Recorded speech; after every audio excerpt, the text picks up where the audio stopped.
Ang bagong katawan. Alam natin na ang ating katawang panlupa ay parang bahay na ating tinutuluyan habang nasa mundo pa tayo, at ito'y masisira.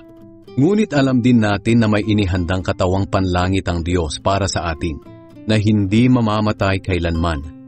Ang katawang ito ay ginawa ng Diyos at hindi ng tao.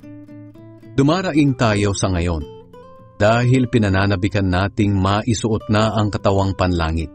At kapag nangyari ito, hindi matatagpo ang hubad ang ating kaluluwa.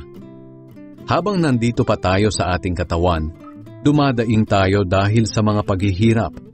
Hindi dahil sa gusto na nating mamatay, kundi dahil sa gusto na nating magkaroon ng bagong katawan para mapalitan na ang katawang may kamatayan ng katawang walang kamatayan. Ang Diyos na rin ang siyang naghanda sa atin para tanggapin natin ang bagong katawan. At bilang katiyakan, ibinigay niya sa atin ang kanyang banal na espiritu. Kaya panatag ang aming kalooban kahit na alam namin na habang nabubuhay pa tayo sa ating katawan, ay wala pa tayo sa tahanan ng Panginoon.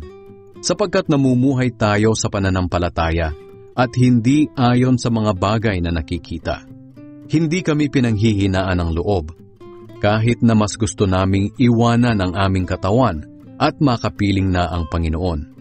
Kaya naman sinisikap naming malugod ang Diyos sa amin, maging dito man o sa piling na niya, sapagkat haharap tayong lahat kay Kristo para hatulan. Tatanggapin ng bawat isa ang nararapat na kabayaran sa kanyang mga ginawa, mabuti man o masama, nang nabubuhay pa siya sa mundong ito.